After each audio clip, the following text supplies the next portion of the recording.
Amid reports that national parks are being damaged during the government shutdown, the non-profit National Park Foundation is launching a dedicated fund to raise money to help those parks recover.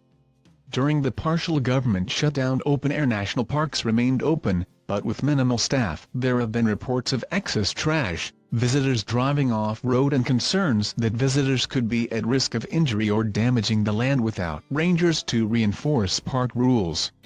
More, despite damage, Joshua Tree National Park stays open and will increase access during government shutdown. Justin Sullivan, Getty Images. The Colorado River winds its way along the west rim of the Grand Canyon, Jan.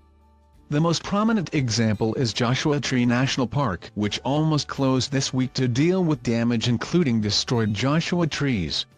2019.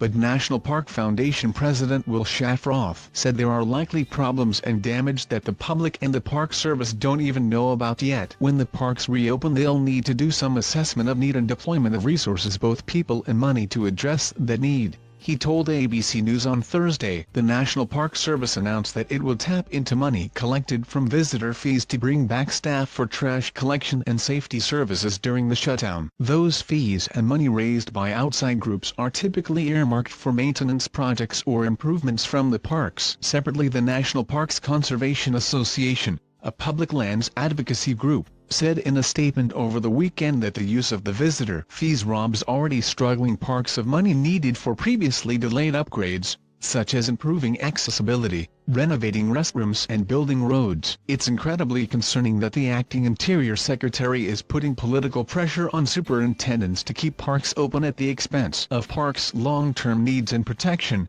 Teresa Pierno, President and CEO for the National Parks Conservation Association, said in a statement. The National Park Foundation plans to work with Park Service officials and groups that work closely with national parks to determine where the money is the most needed after the shutdown ends and parks are fully staffed.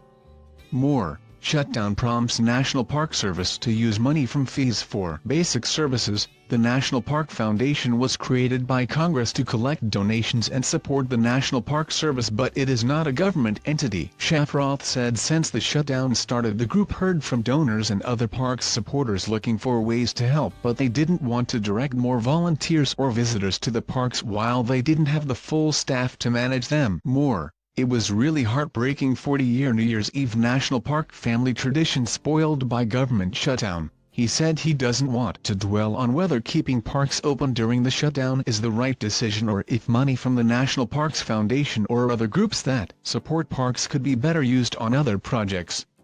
We are all about supporting the parks no matter when they need it, in all kind of ways. This is a situation that's happening in real time, it is what it is, and we just want to make sure the parks are restored, he said.